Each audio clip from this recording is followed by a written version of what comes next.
Assalamualaikum warahmatullahi wabarakatuh. Innal hamdalillah nahmaduhu wa nasta'inuhu wa nastahdihi wa na'udzu billahi min shururi anfusina wa sayyiati a'malina. Man yahdihillahu fala mudilla lahu wa man yudlilhu fala hadiya lahu.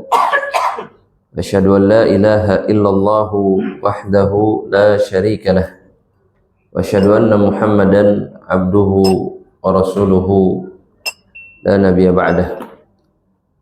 Allahumma salli wa sallim wa barik ala nabiyyina Muhammadin sallallahu alaihi wasallam wa ala alihi wa ashabihi wa man iktafa bi sunnatihi ila yaumil qiyamah. Faqala ta'ala ya ayyuhalladzina amanu ittaqullaha haqqa tuqatihi wa la tamutunna illa wa antum muslimun.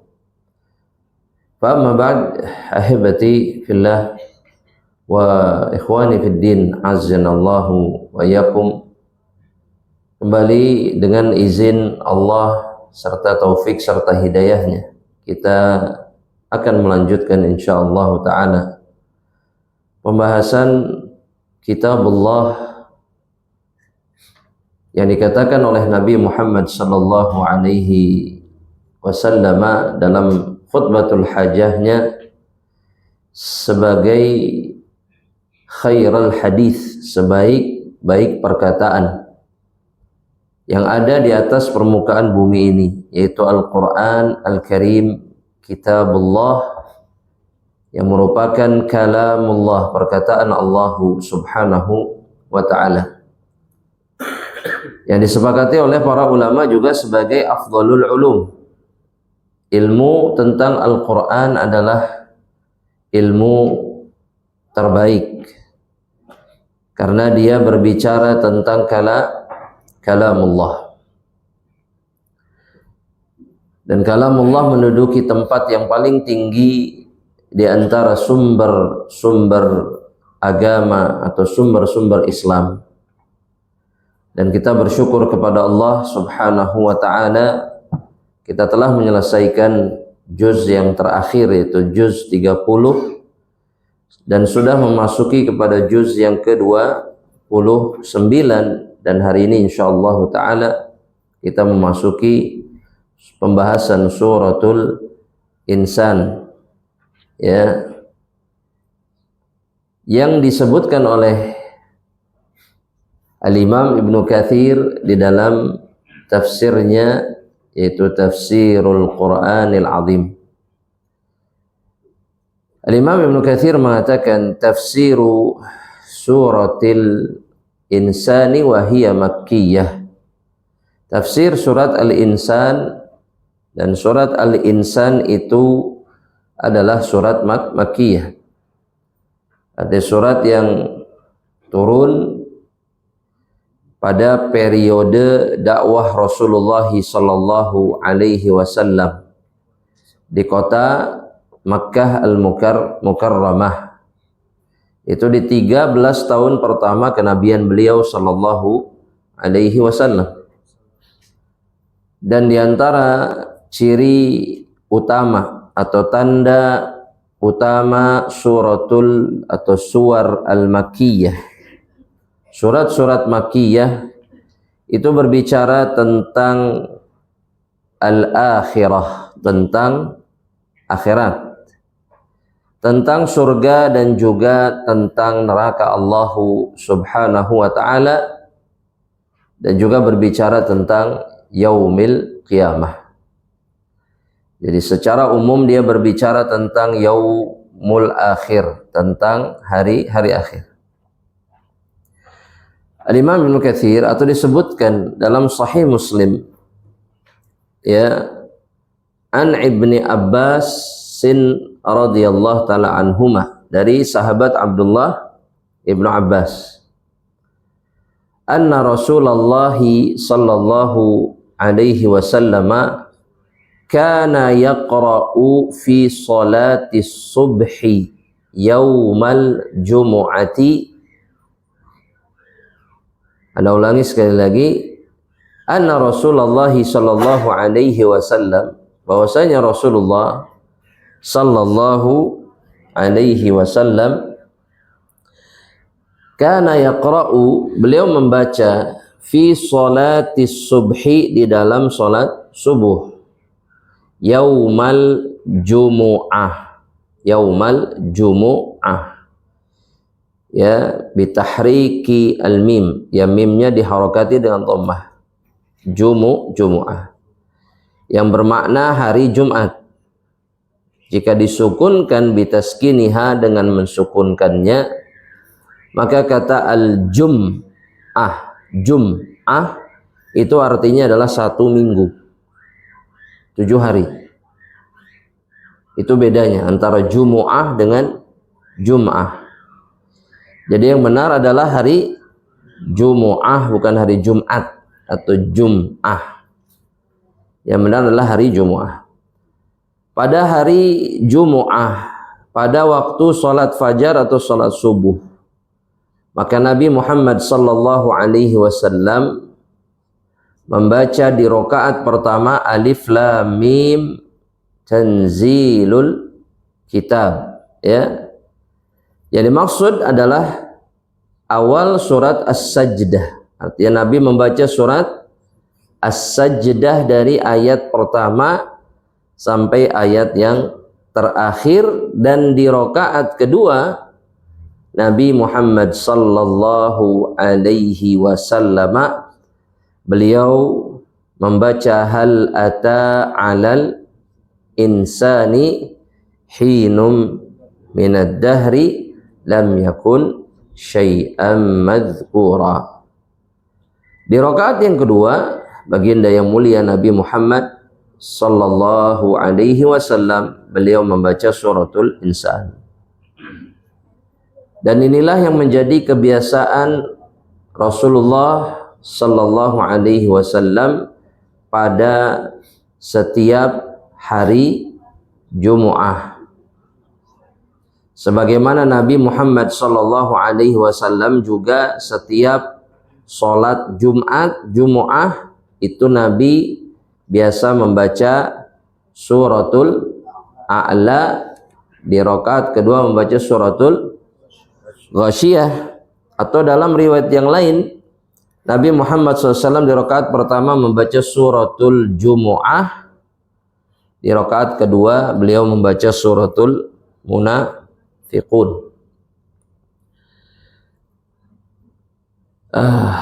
Sampai mana tadi? Sampai surat Al-Munafiqun. Al-Imam Ibnu Katsir kemudian menjelaskan ayat per ayat dari yang Allah Subhanahu wa taala firmankan di dalam suratul Insan. Ketika Allah Subhanahu wa taala mengatakan hal ata 'alal insani hinum minad dahri lam yakun syai'an madhkura. Tidakkah telah datang kepada manusia waktu atau masa di mana dia bukan apa-apa, dia bukan sesuatu yang disebut-sebut, tidak punya nilai, tidak berharga.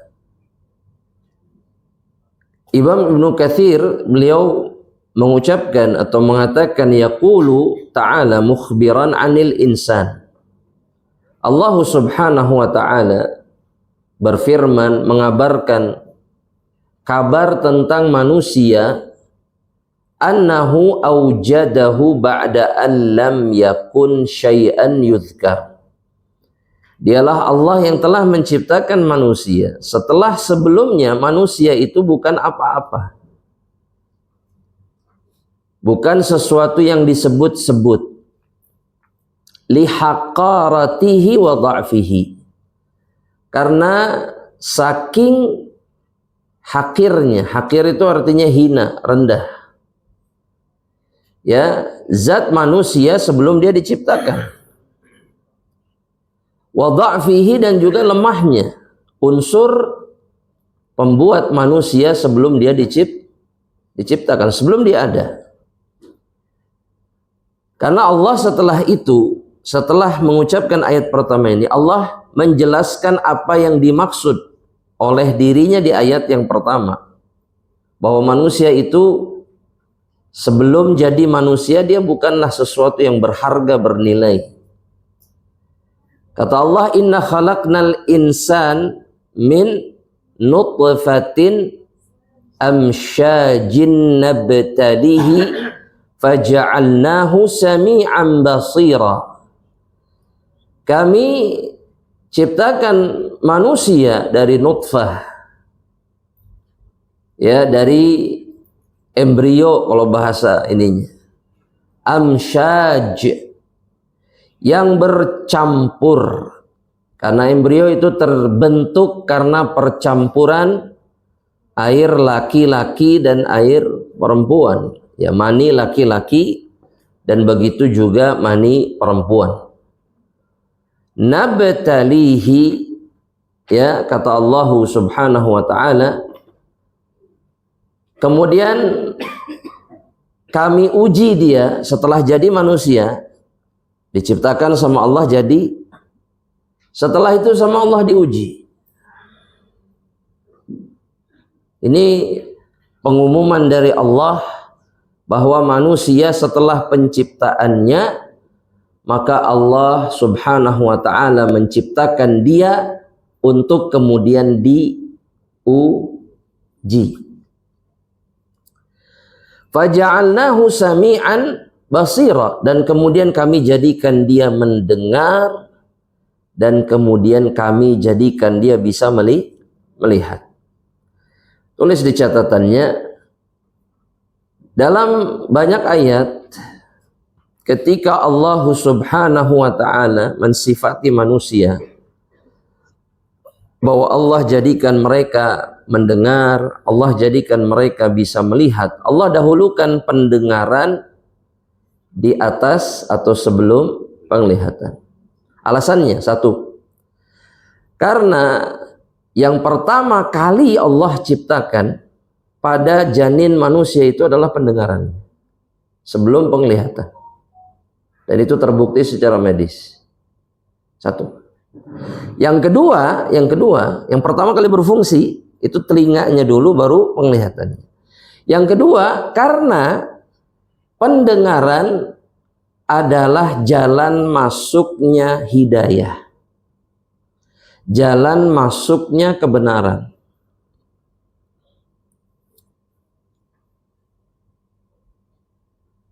Karena orang-orang yang berada di atas hidayah adalah orang-orang yang menggunakan pendengarannya untuk mendengar kebenaran. Ya, dan itu Allah isyaratkan dalam surat Az-Zumar ayat 17 ayat 18 kalau saya tidak salah ingat. Ya. Dan Al-Imam Ibnu Katsir kemudian mengatakan begini, jemaah.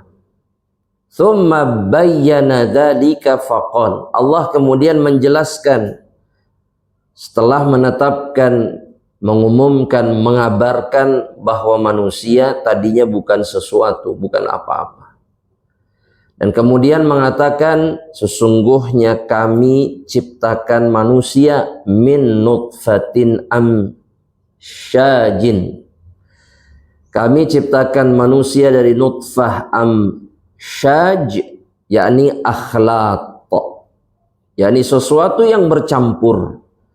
Asy-syai' al-mukhtalat ba'duhu fi ba'din, yakni sesuatu ketika bercampur namanya amsyaj.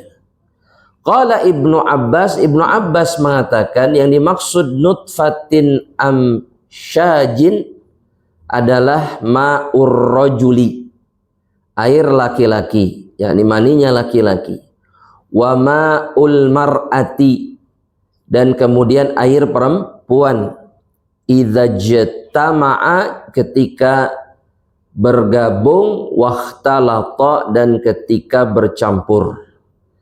Thumma yantaqilu ba'du min tawrin ila tawr, Maka setelah itu prosesnya berpindah dari satu tahap ke tahap yang lain. Halin ila hal, keadaan ke keadaan yang lain. Dari embrio berubah jadi apa? Ya sudah, pokoknya jadi itulah sudah. Jadi manusia. Salas. Padahal kalau kita perhatikan, maka betapa besar kuasa Allah Subhanahu wa taala dalam penciptaan manusia. Dari air jadi manusia. Ya, dari air menjadi manusia. Qala Ikrimah. Ini pendapat yang sama, ya. Seperti yang dikatakan juga oleh Ikrimah, Mujahid, Al-Hasan Al-Basri, dan tabi'in yang lainnya. Yang dimaksud dengan amsyaj adalah percampuran air laki-laki dan perempuan. Nah, ketika Allah mengatakan nabtali, setelah Allah katakan dia diciptakan dari nutfah yang merupakan percampuran air laki-laki dan perempuan, nabtali. Allah langsung mengatakan kami akan uji dia. Karena dalam ayat yang lain, ya kalau bahasa sederhananya, manusia itu diciptakan untuk apa? Untuk diuji. Iya, untuk diuji. Untuk menghadapi ujian demi ujian. Karena Allah dalam ayat yang lain, kata Imam Ibnu Katsir dalam surat Al-Mulk ayat kedua, Allah Subhanahu wa taala mengatakan walladzi khalaqal mauta wal hayata, dialah yang telah menciptakan kematian dan kehidupan, liyabluwakum, untuk menguji kalian. Apa tujuan dari ujian ini? Allah mengatakan ayyukum ahsanu amalan. Siapa di antara kalian yang paling ahsan amalannya, paling baik perbuatannya di mata Allah, bukan di mata makhluk. Karena ada sebagian manusia yang punya prinsip hidup itu yang penting baik di mata manusia. Sehingga kemudian dia tidak peduli dengan hubungannya dengan siapa, dengan Allah.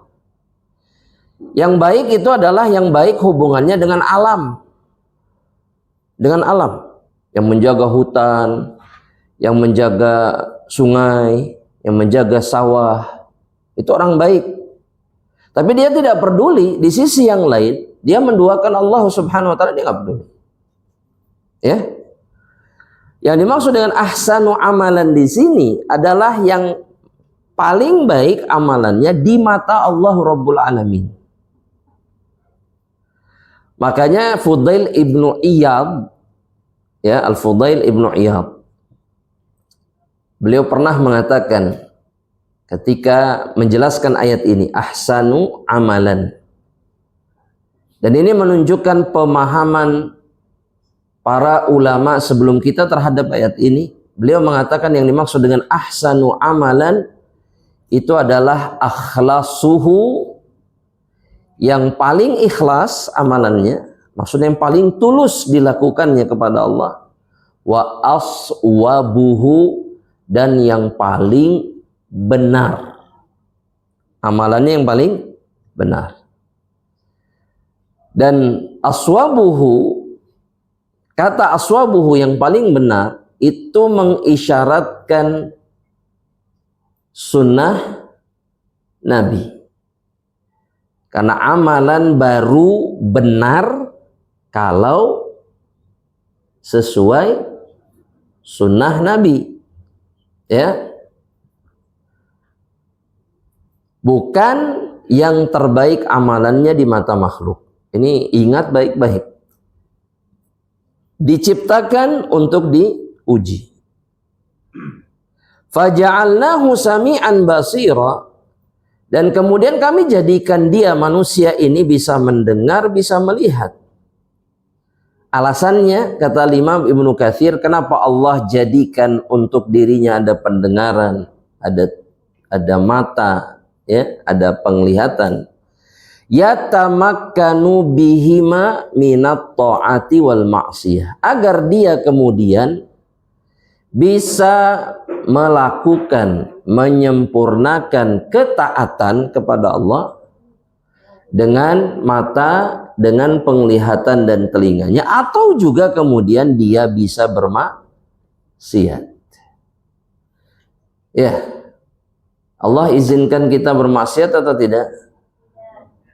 Ulangi sekali lagi, Allah izinkan kita bermaksiat atau tidak? Tidak, mutlakan Allah tidak izinkan kita.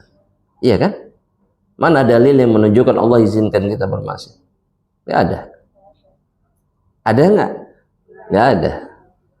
Tapi Allah berikan pada diri manusia pintu-pintu yang menguji dia, apakah dia kemudian bermaksiat atau taat.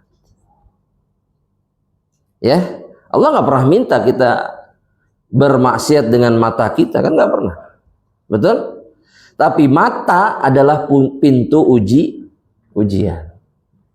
Ya, lihat yang haram, Allah pengen tahu dia berpaling, menundukkan pandangan atau justru melihatnya.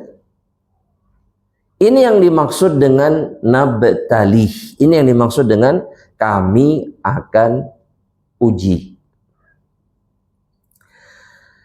Wa qauluhu, kemudian firman Allah, kata Imam Ibnu Katsir, inna hadainahus sabil. Sudah dikasih penglihatan, sudah dikasih pendengaran, Allah kemudian memberikan perkara lain kepada manusia itu. Inna hadainahus sabil, ay bayyannahu lahu wa waddahnahu wa bassarnahu bihi. Kalau secara harfiah atau lafziyah, kami telah menunjukkan kepada dirinya jalan. Yang dimaksud dari ayat ini adalah kami jelaskan, kami jabarkan, ya, kami jadikan dia bisa melihat hidayah atau kebenaran. Dengan cara Allah menurunkan apa? Menurunkan apa? Syariat, Al-Quran. Mengutus siapa? Nabi dan Rasul. Allah turunkan adanya Nabi, adanya Rasul, utusan Allah subhanahu wa ta'ala. Turunnya Al-Quran dan datangnya Rasul adalah hujjah yang akan dipakai sama Allah nanti di akhirat untuk menuntut hamba-hambanya. Mau soleh, mau tidak, setiap dari kita akan dituntut sama Allah di akhirat. Iya, kan ditanya, ya, dimintai pertanggungjawaban semuanya. Memang kalau soleh itu selesai gitu? Enggak, Allah tetap akan nanya. Betul? Dihisab. Betul? Semata-mata untuk memastikan hambanya ini melakukan yang benar atau tidak, dan tegak alasan kenapa dia kemudian masuk surga dan kenapa dia kemudian masuk neraka. Itu yang dimaksud dengan ahkamul hakimin. Seadil-adilnya hakim. Karena Allah itu zat yang menjabarkan semuanya. Kamu tahu alasan kamu masuk surga, ini alasannya nih. A, B, C, D itu sekitab ditulis semua. Catatan amal seumur hidup dijabarkan, dikasih tahu. Ini alasannya, makanya kamu ahlul jannah. Ahlun nar juga sama. Dan Allah itu buktinya tidak ada yang keliru. Catatannya apa? Valid, Masya Allah, valid. Tepat, tidak dirubah sedikit pun. Jadi Allah sudah kasih pendengaran, penglihatan, Allah kasih dalil, Allah kasih syariat, Allah kasih agama. Kaqaulihi, kata Imam Ibnu Katsir, ya, ini senada dengan firman Allah. Maksudnya terisyaratkan dalam ayat yang lain. Dalam surat Fusilat ayat yang ke-17, ketika Allah mengabarkan tentang kaumnya Nabi Saleh, yaitu kaum Tsamud. Ya, di tempat yang sekarang dikenal dengan Madain Saleh. Ya, perhatikan. Fahadainahu wa amma Tsamud. Adapun Tsamud, fahadainahum.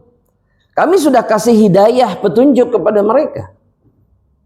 Ayat-ayat Allah yang diturunkan, Rasulnya diutus. Siapa Rasulnya? Nabi Saleh. Fahadainahum, kami sudah kasih petunjuk. Tapi lihat, perhatikan kesalahan kaum Tsamud apa? Fastahabbul ama. Fastahabbul ama. Apa artinya? Menyukai kesesatan. Al-ama itu artinya kebutaan. Dalam Al-Quran, kesesatan itu dibahasakan juga dengan al-ama yang artinya kebutaan.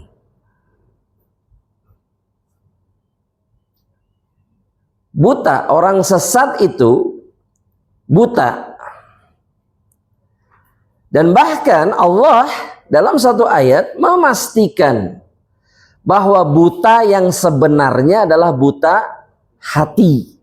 Orang kafir, orang musyrik, orang munafik, ahlul maksiyah dan seterusnya. Dalam surat Al-Hajj ayat yang ke-46. Kata Allah Subhanahu wa ta'ala, dalam ayat tersebut kata Allah, fa innaha la ta'mal absar.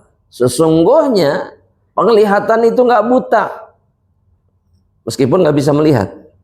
Paham maksudnya? Itu bukan buta yang sebenarnya gitu.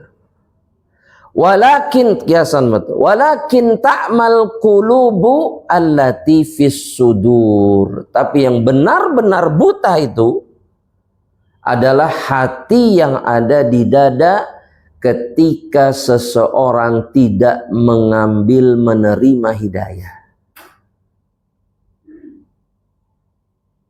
Yang lebih disukai oleh kaum Tsamud adalah al-ama, fastahabbul ama. Alal huda, di atas petunjuk. yakni fastahabbud dhalalah, mereka lebih menyukai kesesatan di atas petunjuk.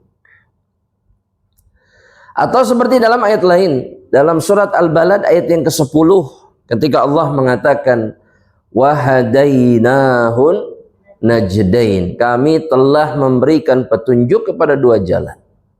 An-najdain, ya, jalan ketaatan, jalan keburukan, kemaksiatan.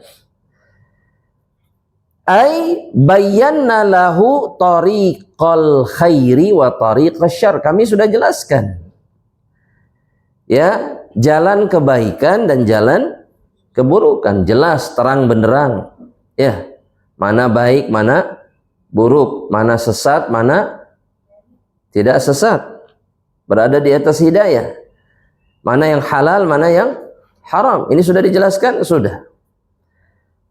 Nah, Allah jelaskan semuanya untuk manusia. Dan ini perkataan jumhur mufassirin. Tapi kemudian Allah mengatakan imma syakiran wa imma kafura. Sudah Allah kasih penglihatan, sudah Allah kasih pendengaran, sudah Allah kasih petunjuk. Tapi kata Allah, di antara mereka ada yang syakir. Ya, yang bersyukur. Yang dimaksud bersyukur di sini adalah yang menggunakan seluruh nikmat itu untuk mentaati Allah. Ya, itu benar-benar bersyukur. Karena ada orang yang berhenti syukurnya cuma di mulut. Cuman alhamdulillah, tapi ibadahnya tidak ada yang berubah. Bahkan semakin jauh bahkan. Ya. Apakah kita pikir orang yang tidak sholat itu ketika dapat rezeki tidak bilang alhamdulillah? Alhamdulillah, nuhun, alhamdulillah ya Allah. Tapi sholat enggak. Apakah ini yang disebut bersyukur? Tidak. Tidak. Wa imma kafura, atau kufur dia. Mengingkari kenikmatan tersebut dan menggunakannya untuk mendurhakai Allah. Ya, kata Ibnu Katsir, fahuwa fi dzalika imma syaqiyyun wa imma sa'id. Manusia itu ada yang sengsara karena dia kufur kepada seluruh kenikmatan yang diberikan, wa imma sa'id, atau bahagia karena dia menggunakan kenikmatan itu sesuai dengan apa yang diinginkan oleh Allah. Dan ini dikabarkan oleh Rasulullah sallallahu alaihi wasallam. Kata Imam Ibnu Katsir dalam hadis yang diriwayatkan oleh Al-Imam Muslim dari sahabat Abu Malik Al-Asy'ari radhiyallahu ta'ala anhu, qala Rasulullah sallallahu alaihi wasallam. Ini hadis juga ada di Al-Arba'un atau Al-Arba'in An-Nawawiyah, di mana Nabi mengatakan atau Rasul sallallahu alaihi wasallam mengatakan, kullun nasi yaghdu faba'iun nafsahu famubiquha au mu'tiquha. Setiap hari manusia itu di waktu pagi, di awal harinya, dia menjual dirinya. Ba'iun nafsahu. Ada yang menjual dirinya untuk Allah, ada yang menjual dirinya untuk syahwat dan dunia. Betul? Ya. Kenapa kok dibahasakan menjual? Karena manusia itu sadar tidak sadar, baik taat ataupun tidak, dia menyerahkan semua yang dia punya demi timbal balik. Itu namanya jualan. Tijaroh namanya itu. Ya. Paham Bapak Ibu? Makanya ada kaidah, mungkin ini bisa dikaitkan sedikit ya. Makanya ketika tukar-tukar hadiah, nggak boleh ditutupin hadiahnya. Paham nggak maksudnya? Karena ada gharar di dalamnya. Karena tukar menukar, saya kasih kamu balik, saya kasih. Direncanakan begitu. Kecuali tidak direncanakan, saya ngasih, nanti dia ngasih lagi, itu beda lagi. Tapi ini nggak, udah masing-masing bawa apa? Hadiah. Paham maksudnya? Saya nggak akan bahas itu panjang lebar. Tapi itu diingat aja. Itu harus diperhatikan. Nah, Allah dalam Al-Quran, Rasulullah SAW dalam hadis mempermisalkan apa yang dilakukan manusia itu seperti jualan. Ada yang hidup di pagi itu bangun untuk akhirat tujuannya, dia menyerahkan segalanya. Waktunya dia kasihkan, hartanya dia kasihkan, kesehatannya dia berikan untuk apa? Untuk mengejar akhirat Allah. Ya kan? Ada yang kemudian waktu, harta, kesehatan dia berikan untuk apa? Untuk kenikmatan dunia yang fana. Untuk senang-senang, ya, untuk cari keuntungan duniawi. Makanya Nabi bilang, famubiquha, ada yang kemudian membinasakan dirinya. Karena dia menyerahkan segalanya untuk sesuatu yang fana, dunia. Hancur. Lihat, orang yang ngejar dunia tidak ada yang tidak hancur. Semuanya hancur. Semuanya pasti hancur. Pasti sengsara, itu pasti. Au mu'tiquha, atau ada yang kemudian membebaskan dirinya dari ancaman Allah di dunia dan akhirat. Di dunia selamat, di akhirat selamat. Dia sedang menebus dirinya. Ya, al-itqu itu artinya membebaskan diri seperti budak. Ya. Maka ada orang-orang yang membebaskan dirinya di setiap hari. Itu orang-orang yang bersyukur. Dalam riwayat yang lain, dan insya Allah ini mungkin jarang kita dengar ya, riwayat ini diriwayatkan Imam Ahmad dengan sanad yang sahih dari Abu Hurairah Abdurrahman ibn Sakhar an-Nabi sallallahu alaihi wasallam qala, dari Nabi Muhammad sallallahu alaihi wasallam beliau bersabda, ma min kharijin yakhruju illa bibabihi rayatan. Tidak ada satu orang pun yang keluar dari rumahnya, dari tempat tinggalnya. Anda ulangi sekali lagi. Tidak ada satu orang pun yang keluar dari tempat tinggalnya atau dari rumahnya, melainkan di pintu rumahnya ada dua bendera, ada dua panji. Ya, ada dua bendera. Antum nanti pas keluar rumah ningali mana bendera na eueuh. Ya moal aya. Dan yang dimaksud bukan itu. Ya, perhatikan apa yang dikatakan oleh Rasulullah sallallahu alaihi wasallam. Yang pertama, rayatun biyadi malakin. Bendera yang pertama atau panji yang pertama ada di tangan seorang malaikat. Malaikat kelihatan? Tidak. Begitu juga dengan benderanya. Warayatun biyadi syaitanin. Dan satu bendera ada di tangan syaitan. Apa ini fungsi atau apa maksud dari dua bendera ini? Nabi menjelaskan, fa in kharaja, jika dia keluar dari rumahnya, lima yuhibbullah ittaba'ahul malaku birayatihi. Jika dia keluar untuk sesuatu dengan tujuan melakukan sesuatu yang dicintai sama Allah. Contohnya apa? Kajian, ibadah, pagi-pagi berangkat ke masjid, terus apa lagi? Kalau pagi keluar untuk sesuatu yang dicintai Allah tuh contohnya kan banyak. Mencari nafkah. Apalagi? Sedekah, terus silaturahim, mengunjungi tetangga, nengok orang tua, nengok anak. Keluar dari rumah mau kemana? Menengok anak. Memang anak terus yang harus datang ke rumah? Jamaah, jawab aja nih jamaah, jawab. Enggak. Nabi Muhammad SAW sering mengunjungi rumah Fatimah.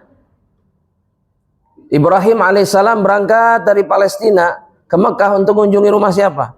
Ismail alaihissalam. Ini itu amal soleh. Paham nggak? Karena orang tua hari ini ada yang begini. Pokoknya kamu yang datang ke rumah. Loh, orang-orang mulia saja mendatangi rumah anak-anak mereka. Maksudnya jangan sampai anak dihukumi durhaka hanya gara-gara dia nggak bisa ke rumahnya, kan gitu. Biasanya kan begitu. Dasar anak durhaka. Makanya sa menit we ka imah gitu. Loh. Yang membuat dia jadi orang pintar kemudian jadi orang sibuk siapa? Dirinya sendiri. Maka itu hasil dari perbuatannya. Anaknya tidak punya waktu hanya untuk sekedar berkunjung nengok orang tuanya. Kan didikan siapa itu? Baik, al jaza min jinsil amal. Kita lanjutkan. Warayatun biyadi syaitan. Kalau enggak, yang malaikat tadi ya, keluar dicintai, melakukan yang dicintai oleh Allah, maka malaikat yang bawa bendera mengikuti dirinya. Falam yazal tahta rayatil malak hatta yarji'u ila baitihi. Nah, bendera ini akan senantiasa menaungi orang tersebut sampai dia pulang ke rumahnya. Dijaga oleh malaikat. Subhanallah, ya. Wa in kharaj, tapi jika kemudian dia keluar dari rumahnya lima yuskhitullah, untuk melakukan sesuatu yang dimurkai sama Allah. Apa misalkan? Ya maksiat. Maksiatnya apa? Apa contoh maksiat yang sering dilakukan kalau keluar rumah itu? Ghibah. Ini menempati urutan pertama. Apa? Dolim. Keluar memang untuk mendolimi orang, untuk nipu, untuk ngambil harta orang dengan cara yang tidak benar. Memang gitu. Keluar dari rumah mau kemana? Mau cari nafkah. Ngapain? Eta majegan jelma di pasar. Jamret. Iya. Sok atuh fi amanillah. Itu gak mungkin terjadi ya. Kalau gak ada yang mendoakan, itu mah fitrah itu. Iya. Maka yang terjadi ketika yang dilakukan itu dibenci sama Allah, falam yazal tahta rayati syaitan. Maka dia akan terus menerus di bawah naungan benderanya syaitan dan diikuti kemanapun. Ittaba'ahu syaitan birayatihi. Syaitan akan ikuti dia dengan benderanya. Hatta yarji'a ila baitihi, sampai dia pulang ke rumahnya. Maka akan terlihat perbedaan dua jenis manusia ini sesuai dengan apa yang mereka niatkan dan lakukan. Ya, makanya orang kalau dari rumahnya sudah niatnya buruk, sudah hari itu akan menjadi harinya syaitan. Ya, apalagi keluar rumah dia sama sekali nggak baca apa-apa. Wala tawakkaltu 'alallah, wala bismillah, wala salam, wala kalam. Atau juga tidak mengucapkan Allahumma inni a'udzubika an adilla au udalla, dan seterusnya. Keluar we, wala assalamu alaikum. Keluar we ngalengit. Maka inilah yang ditunggu syaitan di depan rumahnya. Ya, marhaban. Kalau boleh dibahasakan syaitan, marhaban bikudumikum.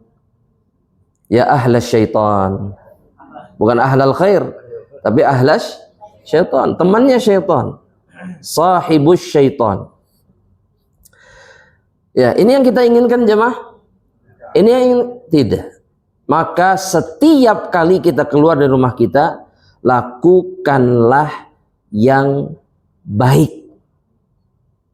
Maka kita akan senantiasa dijaga oleh Allah Subhanahu wa ta'ala.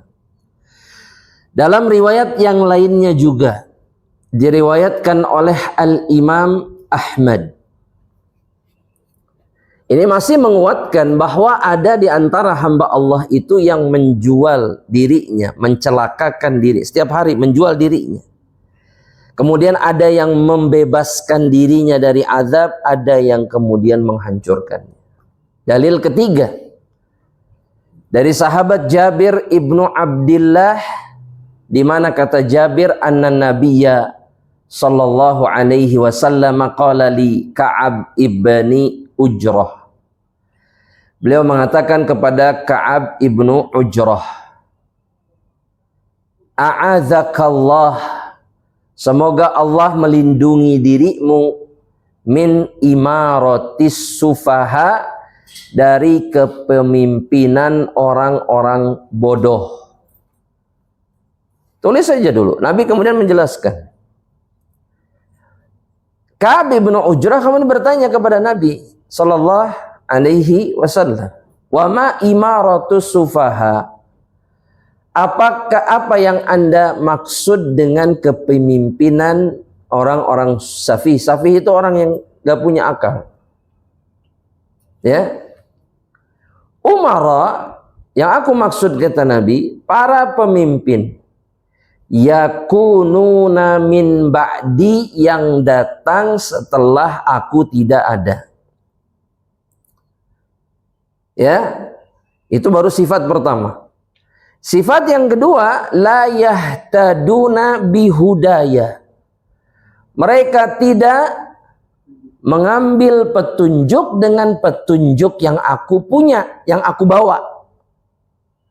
Tidak menggunakan, memakai, menjalankan agama yang dibawa oleh Rasulullah SAW.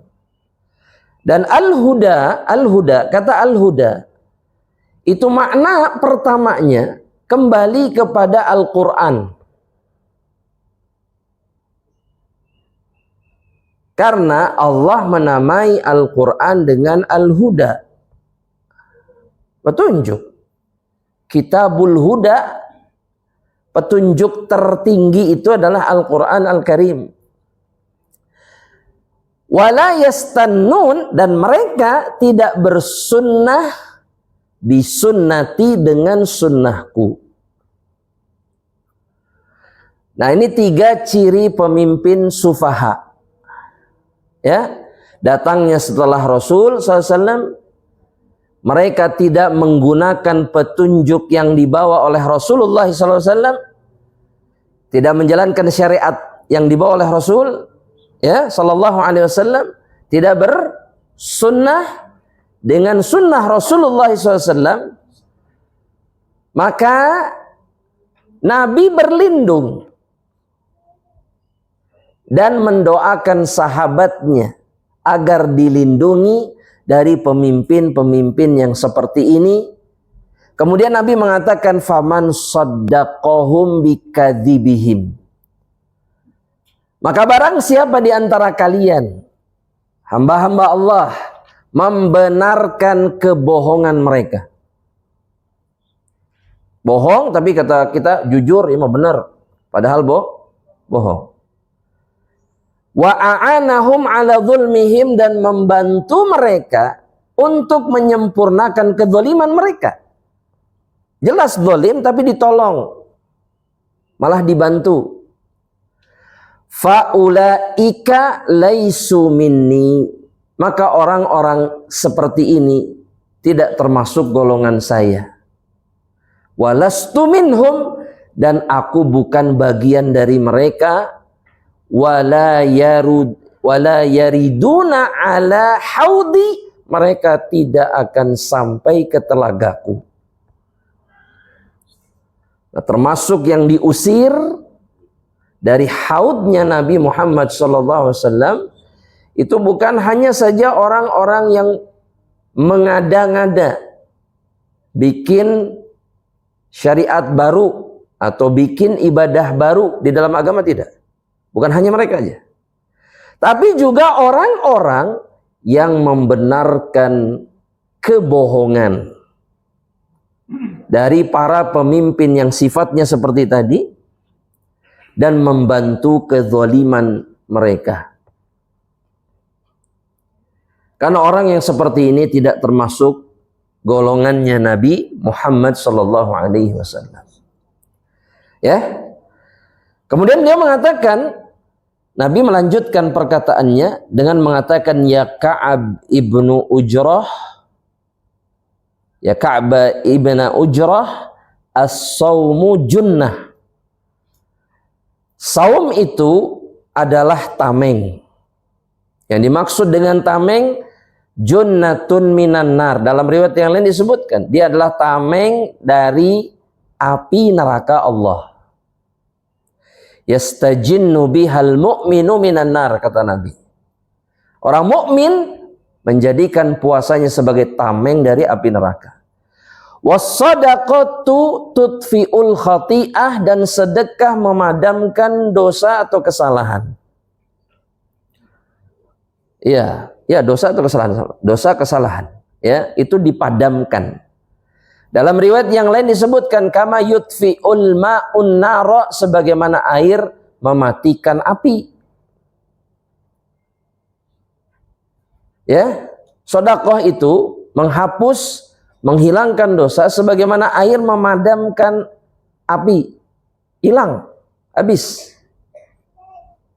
Ya, makanya di antara perkara yang sangat dianjurkan ketika taubat adalah banyak sedekah.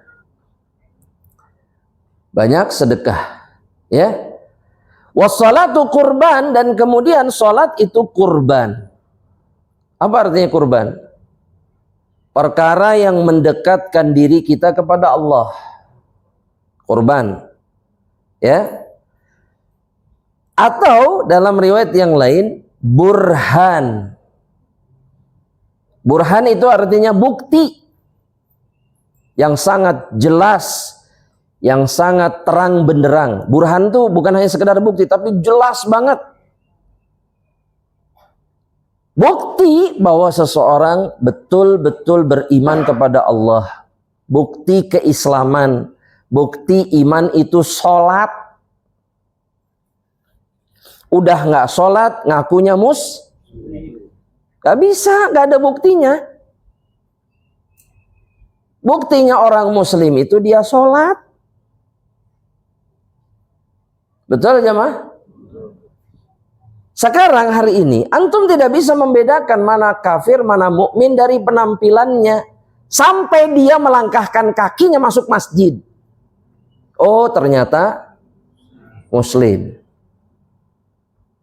Coba kalau nggak sholat, jemaah. Ya, jemaah. Kita akan menghukumi sama nggak dia seperti orang kafir? Kalau kumpulnya sama orang kafir, iya, siga nama bukan Islam siga nama. Apalagi ditambah namanya juga bukan nama Islam lagi. Kan banyak tuh orang Muslim hari ini namanya araraneh Allah. Ya, Alexander lah, Gustavo, Ronaldo,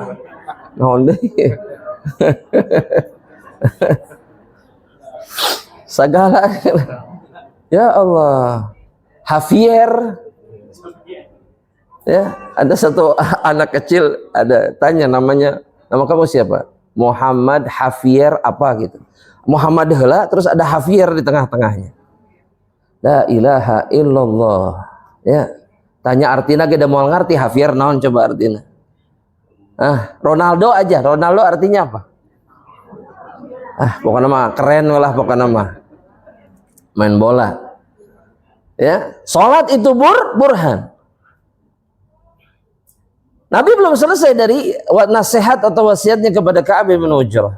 Kata Nabi Muhammad SAW, innahu la yadkhulul jannata lahmun nabata min suhtin. Sesungguhnya tidak akan masuk surga daging yang tumbuh, maksudnya tubuh seseorang yang dagingnya tumbuh min suhtin. Suhat itu artinya adalah al-malul haram, dari harta yang haram. Dia mengkonsumsi makanan yang uangnya dia dapatkan dengan harta haram. Nipu orang, ngerampas, mencuri, korupsi, semua. Khianat, memperdayai, akal-akalan. Pokoknya gimana caranya dapat duit, terus dimakan, terus diberikan jajanan, jadi daging. Maka tubuh yang tumbuh dari harta seperti ini itu tidak berhak masuk surga, kata Nabi. An-naru aula bihi, nerakalah yang lebih pantas untuk menjadi tempat tinggalnya. Makanya di antara perkara yang paling ditakuti oleh orang-orang mukmin soleh sebelum kita, selain kemusyrikan, mereka paling takut sama perkara yang haram.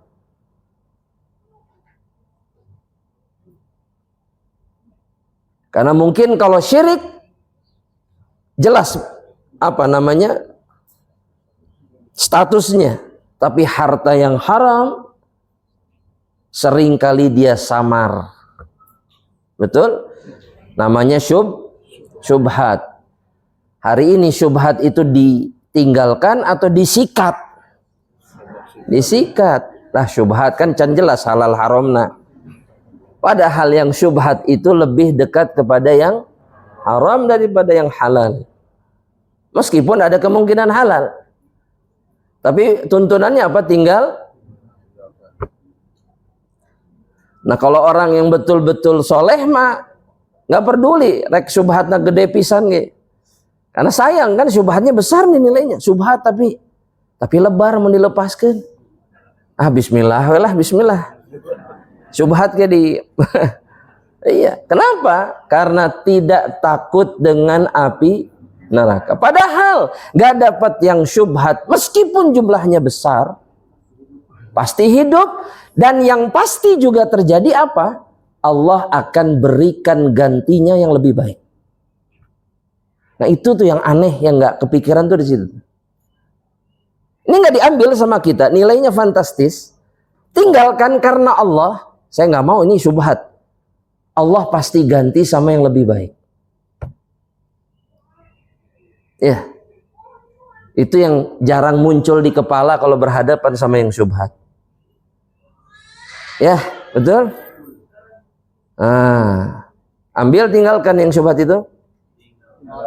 Tinggalkan. Insya Allah. Perhatikan jemaah. Ya Ka'ab, ini nasihat terakhir Nabi Muhammad SAW. Ya Ka'ab, an-nasu ghadiyan. Manusia itu, setiap manusia itu ghadiyan. Ada dua keadaan. Mereka pada setiap harinya, setiap kali dia keluar dari rumah. Atau di dalam kehidupan dunianya. Famubta'u nafsahu famu'tiquha. Ada yang menjual dirinya, dan dengan itu dia menebus dirinya dari azab Allah Subhanahu wa ta'ala. Dia memerdekakan, membebaskan dirinya dari ancaman. Faba'i'un nafsahu famubikuha. Atau yang kedua, itu dia menjual dirinya, namun kemudian dia membinasakannya. Sudah, manusia itu keadaannya nggak akan lepas dari dua keadaan ini. Ya, siapapun orang beriman, imma dia menjual dirinya untuk akhirat, imma dia menjual dirinya untuk dunia. Alas. Makanya pilih perniagaan yang benar dengan Allah Subhanahu wa ta'ala. Maka bisnis kita itu bukan bisnis dunia semata, tapi bisnis kita bisnis akhirat. Itu yang jauh lebih penting dan menguntungkan. Meskipun yang diharap-harapkan kalau di dunia keuntungan perniagaan dunia. Itu yang ditunggu-tunggu kan? Bukan surga yang ditunggu-tunggu teh setiap hari teh. Irahanya masuk surga. Iya, nungguan maut itu nungguin ajal Allah. Saya pengen masuk surga. Tapi yang ditunggu-tunggu apa? Irahanya rezeki nomplok gitunya. Rezeki gede. Hayang naik haji, hayang iyo, hayang itu, pas datang rezekinya kehulalah, kagok, ya, dan seterusnya. Nasallallahu salamatan afiyah. Maka jangan lupakan ini jamaah rahmatullah. Allah Subhanahu wa ta'ala kemudian mengatakan, inna a'tadna lil kafirina salasila wa aghlalau wa sa'ira. Sesungguhnya ya, kami persiapkan bagi orang-orang kafir salasil, rantai-rantai, aghlal, belenggu yang mengikat leher, itu namanya aghlal atau mengikat tangan, wasa'ira, dan kemudian neraka atau panas yang teramat sangat di dalam neraka Allah Subhanahu wa ta'ala. Kata Imam Ibnu Katsir, yukhbiru ta'ala amma arsadahu lil kafirina min khalqihi. Allah mengabarkan tentang apa yang Allah persiapkan bagi orang-orang kafir dari hamba-hambanya atau makhluknya, minas salasili wal aghlali was sa'ir, dari rantai, belenggu, dan panas yang teramat sangat di dalam neraka Allah Subhanahu wa taala. Al-lahib wal hariq fi nari jahannam. Api yang menyala-nyala di dalam neraka jahannam. Sebagaimana yang dikatakan oleh Allah Subhanahu wa taala dalam surat Al-Mu'min, ayat yang surat Mu'min itu juga disebut dengan surat Ghafir. Ya, itu berdasarkan ayat di awal, Ghafirud dzam, qabilut taub, ya. Surat Ghafir. Di ayat keberapa tadi? 71 dan 72. Dalam ayat ini Allah Subhanahu wa taala berfirman menggambarkan keadaan orang kafir ketika mereka dalam neraka. Kata Allah, idzil aghlal fi a'naqihim. Ketika belenggu-belenggu itu terikat di leher mereka, wassalasil, begitu juga dengan rantai-rantai, yushabun, mereka ditarik ke sana kemari. Yushab, ditarik. Jadi penghuni neraka, orang kafir khususnya, itu diikat, padahal mereka mau lari kemana? Mereka bisa lari kemana? Gak bisa. Allah sudah bilang dalam Al-Quran, narun mu'sodah. Neraka itu adalah tempat yang kemudian ditutup, dipalang pintunya, gak ada yang bisa kabur. Di pintu itu ditambah ada malaikat juga yang jagain. Tapi untuk menghinakan mereka, mereka diperlakukan serendah itu oleh Allah di dalam neraka. Ya, antum kalau lihat orang tiba-tiba jalan di masjid pakai borgol, apa yang ada di kepala antum? Wah, penjahat yang pasti. Kan buruk gak langsung? Buruk. Ya. Maka dia akan diperlakukan buruk, dihinakan sama Allah.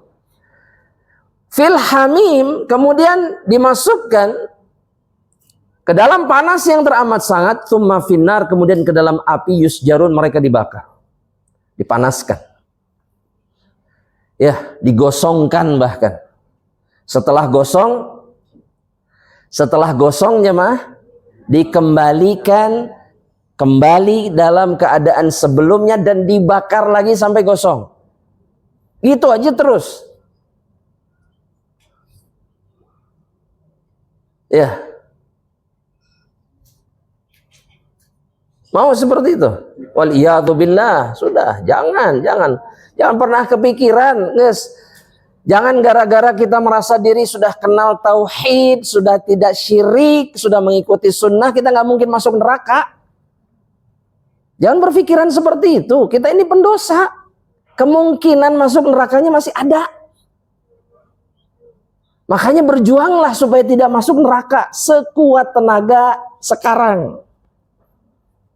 Itu. Karena banyak yang merasa aman di antara kita itu. Ya. Betul? Ya, aman, tenang gitu. Gibah tenang. Bahkan bari ngopi sama ada wedangannya segala. Maksudnya ada snacknya. Tahu nggak sih? Tahu nggak? Tahu. Plak plak plak plak plak. Beak 2 piring, 3 piring, 4 piring. Bari ngopi, ngeteh. Itu kan semuanya penyebab masuk neraka itu. Ya. Perhatikan. Kata Al-Imam Ibnu Katsir, "Walamma dzakara ma a'addahu Allah lihaula'il ashqiya." Ketika Allah menyebutkan di satu ayat tadi gambaran tentang orang-orang celaka, syaqi, orang yang celaka, itu orang-orang kafir yang masuk neraka. Minas sa'ir, dari azab di dalam neraka Allah. Maka setelah ayat itu Allah langsung menyebutkan keadaan orang-orang soleh, orang-orang baik. Ya, jadi satu ayat orang kafir disebutkan, ini mereka nanti di neraka di akhirat. Langsung setelahnya ayat-ayat tentang keadaan orang-orang baik nanti di dalam surga. Diawali dengan firman-Nya dengan perkataan innal abrara innal abrara lafi naim atau yashrabun. Banyak yang mirip memang ayatnya. Tapi dalam ayat ini, dalam surat Al-Insan, innal abrara yashrabuna min ka'sin kana mizajuha kafura. Abrar itu jamak dari kata bar. Artinya orang soleh, orang baik. Nah, Allah menamai penghuni surga itu dengan abrar. Orang-orang baik. Orang-orang yang dikenal ketika di dunia baik atau melakukan kebaikan. Nah, semakin derajat kebaikannya berkurang, semakin rendah kedudukannya di surga. Tulis jemaah. Semakin rendah kebaikan orang yang beriman di dunia, maka semakin rendah kedudukannya di surga Allah Subhanahu wa ta'ala. Nah, yang paling sempurna itu yang paling baik. Ya. Makanya jangan pernah meremehkan, jangan pernah mencela, jangan pernah menyakiti orang baik. Kenapa? Karena dia di sisi Allah memiliki kedudukan yang tinggi fid dunya wal akhirah. Nah, yang baik ini, yang sangat baik ini yang disebut dengan wali-wali Allah. Ya. Perhatikan, jamaah yang dirahmati oleh Allah Subhanahu wa ta'ala. Orang-orang baik itu sesungguhnya mereka minum nanti di surga nih, minum. Ya. Min ka'sin, dari wadah, dari cawan, ya, atau dari tempat minum. Kana mizajuha, atau sebagian ada yang menafsirkan ka's itu artinya khamr. Mizajuha kafura, yang campurannya, jadi campuran dari minuman itu adalah kafur. Apa itu kafur?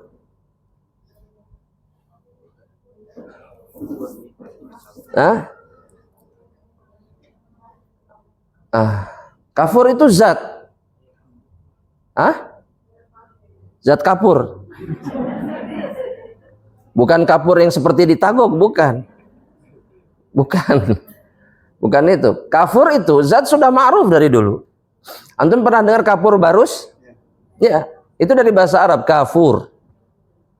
Kafur itu zat, sesuatu, bisa batu, bisa bubuk, yang sifatnya itu dua sifatnya, sifat utamanya. Satu, sangat wangi. Yang kedua, sifatnya dingin, sejuk sifatnya. Ya. Nah, kata kafur ini digunakan oleh Allah untuk mengisyaratkan hal tersebut. Kafur, tapi kafurnya kafur surga. Paham? Di dunia ada kafur juga. Ada. Wangi, sejuk, dingin. Sifatnya, ya. Kafur barus tuh. Nah, di surga itu jadi campuran minuman. Jadi minuman yang diminum itu sangat sejuk dan sangat harum. Di dunia minuman yang harum dan sejuk apa? Jus naon? Kaweni. Ya, habis minum jus kaweni kurang enak perutnya setelah itu. Tapi di surga begitu enggak? Enggak. Ya. Dan perhatikan jamaah, kaidahnya nih, ada kaidahnya. Semua kenikmatan yang ada di dunia, baik halal ataupun haram di dunia nih, nikmat enak, maka Allah akan berikan yang semisalnya nanti di akhirat. Ya, kecuali nanti ada satu nikmat yang tidak pernah ada di dunia, tapi adanya cuma di akhirat. Selain melihat wajah Allah, tahu pasti ke situ pikir. Melihat wajah Allah. Selain melihat wajah Allah, ada. Nanti ada disebutkan dalam penjelasan surat ini. Baik, kita lanjutkan dulu. qad alima au ulima ma fil kafuri minat tabrid. Sudah dikenal, sudah diketahui sifat kafur, zat yang namanya kafur ini ada sifat tabrid, ada sifat sejuk. Warraihatit thayyibah, dan kemudian aroma yang harum, yang enak. Ma'ama yudhafu ila dzalika minal ladzadzati fil jannah. Maka keharuman, kesejukan kafur ini ditambah dengan kenikmatan yang puncak yang ada hanya di surga. Digabungkan. Ya. Perhatikan. Jadi minuman ini minuman surga, aromanya sangat luar biasa dan menyejukkan. Al-Hasan Al-Basri mengatakan, bardul kafur fi tibiz zanjabil. Beliau menafsirkan mizaju kafuro min ka'sin kana mizaju kafuro. Aromanya aroma kafur, rasanya sejuknya kafur, tapi aromanya aroma jahe. Wah, di dunia aja kita sudah, wah mantep ini kayaknya, enak nih Masya Allah. Ya, apalagi nanti di akhirat. Meskipun ada ayat lain nanti yang menyebutkan bahwa air surga itu juga ada yang campurannya apa? Jahe. Campurannya apa? Jahe. Jangan nanya jahenya jahe apa tad, jahe merah atau jahe kuning. Gak usah ditanya. Jahe surga. Ya, gak ada nasnya. Jahenya jahe surga. Sehingga di surga, kata para ulama, ada dua jenis minuman. Minuman yang hangat dan minuman yang menyejukkan. Sehingga sempurnalah jenis minuman di surga. Ya, antum kalau minum antara apa? Kalau nggak dingin, panas. Ya, kalau nggak dingin, panas. Yang dingin bisa sakit, yang panas pun kadang juga sakit. Panas teing mah. Kareknya ngagolak terus langsung di. Ada orang-orang yang menguji kekuatan lidahnya. Baik, kita lanjutkan dulu. Kemudian Allah Subhanahu wa taala mengatakan dalam ayat yang ke-6, apa kata Allah? Ainan yashrabu biha ibadullah. Dan kemudian ada mata air yang darinya hamba-hamba Allah, yakni ahlul jannah mengambil air. Yufajjiru naha tafjira. Allah pancarkan mata air ini dengan sebenar-benarnya pancaran. Hadzal ladzi muzija li haula'il abrar minal kafur. Inilah yang Allah Subhanahu wa taala berikan kepada orang-orang baik, campuran minuman dari kafur, yaitu mata air. Disebut juga kafur ini mata air yang darinya orang-orang dekat. Maksudnya muqarrabun itu orang-orang yang didekatkan kepada Allah. Ya, min ibadillahi sorfan bila muzj yarwauna biha. Yang bisa diminum kapan saja, meskipun tidak ada campuran apapun, mereka bisa berpuas-puas minum dari mata air itu. Sekali lagi, minum di surga itu bukan karena butuh, tapi karena bersenang-senang. Ya, antum di dunia minum kenapa? Karena haus. Makan kenapa? Di surga tidak ada itu. Minum kenapa? Karena ingin menikmati minuman. Makan kenapa? Karena ingin menikmati makanan. Makan sebanyak apapun kita tidak buang air. Bahkan dalam satu riwayat disebutkan, makanan-makanan ini dikeluarkan oleh Allah dari tubuh ahlul jannah melalui kulitnya berupa keringat yang lebih harum daripada misik. Jadi semakin banyak makan semakin harum, bukan semakin berkeringat. Kalau ini kan berkeringat, semakin harum. Semakin harum. Ya. Kalau kalau semakin berkaitan di dunia, makan banyak, makin begi kesangan. Ya. Tapi yang menjadi kenikmatan itu semakin harum. Masya Allah. Qala ba'duhum hadha syarabu fi tibihil kafur. Sebagian ulama mengatakan minuman surga ini aromanya aroma kafur. Ada yang mengatakan juga mata air yang diminum atau air yang keluar dari mata air itu mata airnya mata air kafur.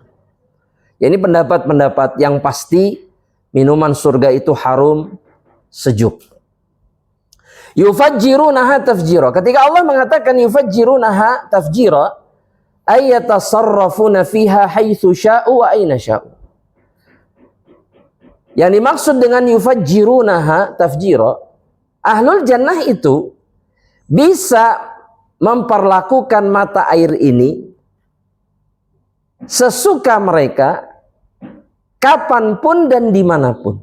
Misalkan lagi rebahan, pengen minum, mata airnya yang datang. Kalau kita makan ke dapur heula ambil gelas dispenser, enggak. Ini mata airnya datang, kita tinggal nyiduk set. Dimanapun, lagi di pasar surga misalkan, pengen minum, datang mata airnya set. Masuk surga jemaah. Masuk surga dulu. Sekarang perjuangannya sekarang. Ayo. Sebelum datang ajal. Udahlah, ya. Jangan sia-siakan kesempatan ini untuk apapun dari perkara dunia. Ya. Karena yang menikmati hal itu hanya ahlul jannah. Min kusurihim wa durihim wa majalisihim wa mahalihim. Mereka bisa minum di mana saja, di istana mereka, di rumah mereka, majlis mereka, tempat-tempat berkumpul mereka, bebas. Minum kapan saja, di mana saja. Wa tafjir wal inba. Yang namanya tafjir itu artinya keluar. Jadi air itu akan keluar di mana saja. Dalam surat Al-Isra ya, ayat 90, qalu lan nu'mina laka hatta tafjura lana minal ardi yanbu'a. Kami enggak akan beriman kepadamu. Ini kalau saya tidak salah kaum Nabi Musa ketika mengatakan kepada Musa alaihissalam, kami tidak akan beriman kepadamu sampai engkau mengeluarkan mata air dari bumi. Keluarin. Wa fajjarna khilalahuma nahara. Atau dalam ayat yang lain dalam surat Al-Kahfi, ketika berbicara tentang kebun, pemilik kebun, kami munculkan di antara kebun-kebun itu sungai. Fajjarna, kami keluarkan air sehingga menjadi sungai. Al-Imam Mujahid ketika menjelaskan yufajjirunaha tafjira, maksudnya adalah yaqudunaha haitsu sya'u. Ini mata air bisa disuruh-suruh pindah kemanapun sesuka ahlul jannah. Jika dia misalkan dari ujung rumah sana, misalkan ke sini mata air, set datangnya. Kita mah di rumah setengah mati rek minum kayaknya. Terus dicalukan ka dia ya cai haus. Kela. Itu bisa 10 menit, setengah jam, betul tidak? Betul tidak sama? Iya, sampai akhirnya ngambil sendiri. Rumah kita bukan jannah. Jannah di sana. Di mana kita dilayani selamanya. Itu di surga. Ya. Sampai mana tadi? Masuk surga, dilayani selamanya. Masya Allah. Ya Allah, mudah-mudahan kita masuk surga. Amin. Insyaallah ta'ala. Ya.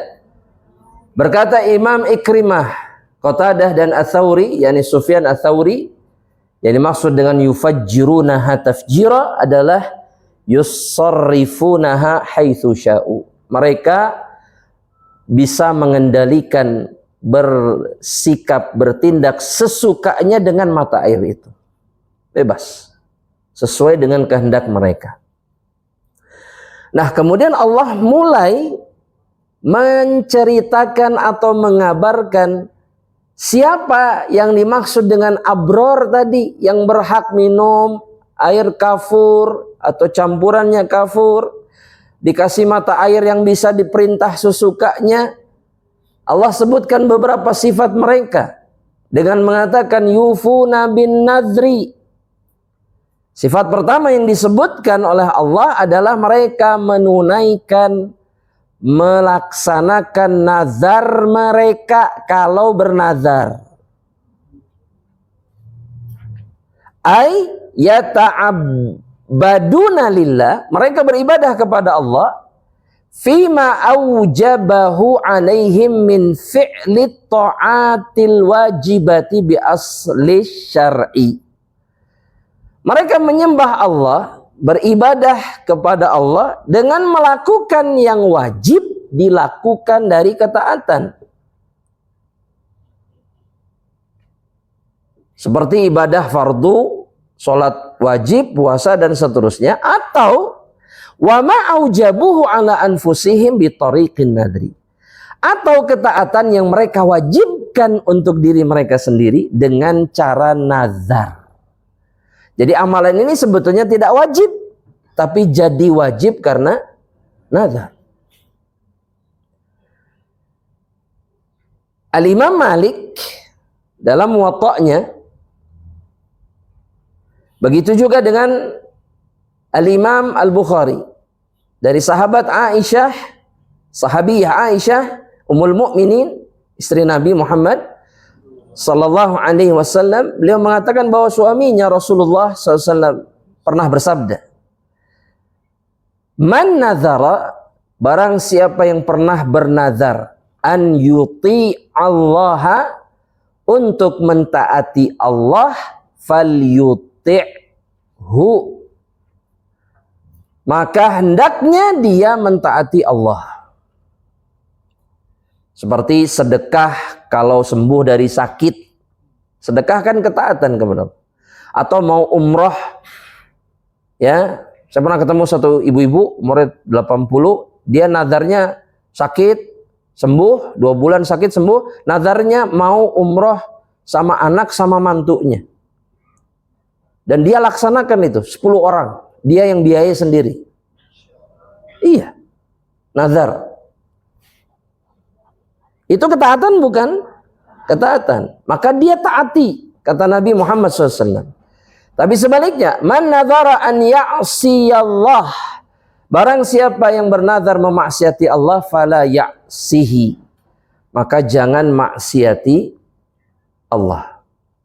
Jangan ditunaikan nazarnya. Ya, nazar kalau saya sembuh, saya mau bikin pesta 7 hari 7 malam, disediakan khamr di dalamnya misalkan. Undang semua orang. Boleh ini? Boleh ini? Tidak boleh. Maka haram menunaikan nazar seperti ini. Kenapa nazar yang disebutkan secara khusus dalam ayat ini? Kata para ulama, karena nazar ini yang sering kali disia-siakan oleh mereka-mereka yang tidak soleh. Gampang, orang kalau tidak soleh itu gampang menyia-nyiakan nazar kalau mereka bernazar, dan mereka kemudian bermudah-mudahan untuk bernazar. Itu ciri orang tidak baik. Tulis. Di antara ciri orang tidak baik itu adalah bermudah-mudahan nazar. Orang baik itu, kalaupun dia bernazar, maka dia pasti menunaikan nazarnya. Itu ciri orang baik. Tapi dia tidak gampang bernazar. Kenapa?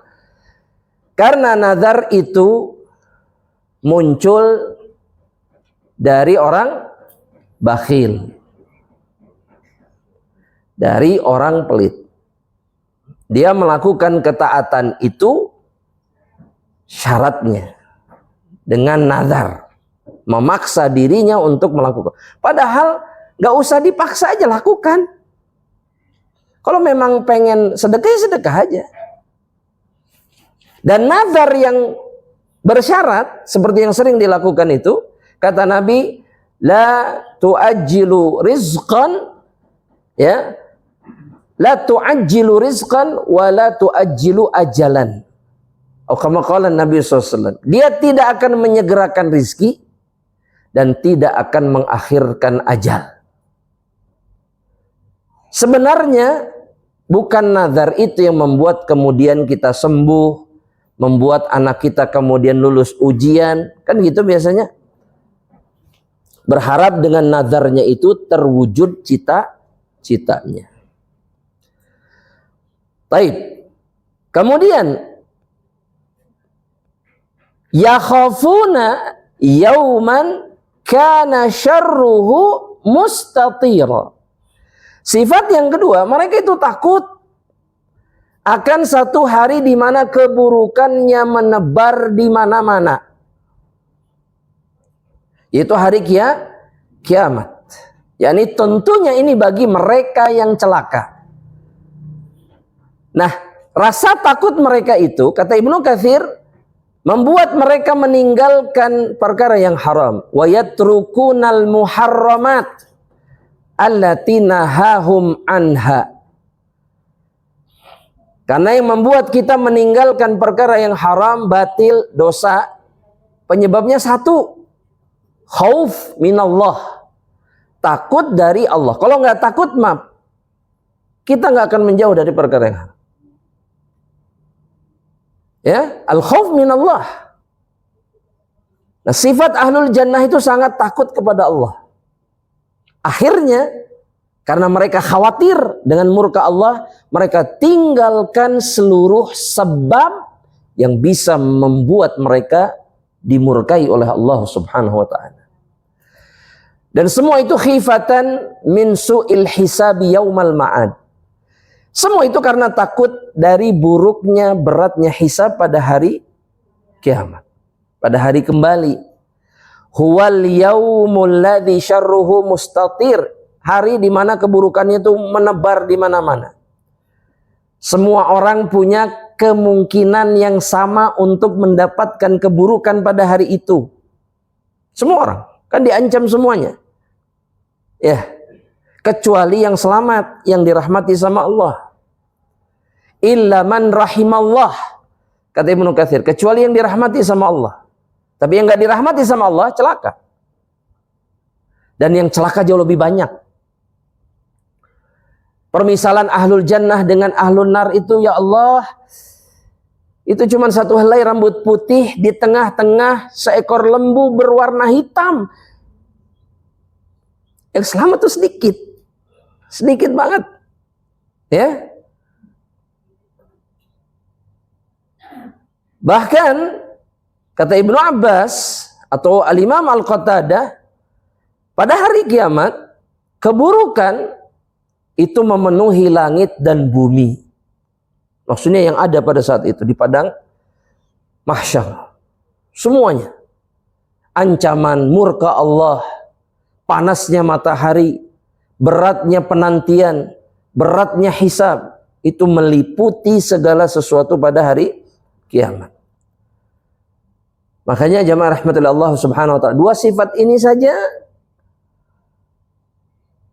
ya, dua sifat ini saja, itu sudah bisa memisahkan mana ahlul jannah, mana ahlun nar. Ya, dari nazarnya atau kemudian dari rasa takutnya kepada Allah. Ya, maka semoga Allah menjadikan kita di antara mereka-mereka yang takut kepada Allah Rabbul Alamin sampai diwafatkan oleh Allah. Amin ya Rabbal Alamin. Sampai di sini dulu jemaah rahmatullah. Insyaallah kita lanjutkan di perjumpaan berikutnya biidznillah ta'ala. Nah, silakan kalau mau bertanya. Fadhil. Assalamualaikum warahmatullahi wabarakatuh. Assalamualaikum. sudah ditakdirkan 50.000 tahun yang lalu, Ya. dan kolam itu sekarang kita harus mengimani dua-dua itu sudah kering dan tidak ada.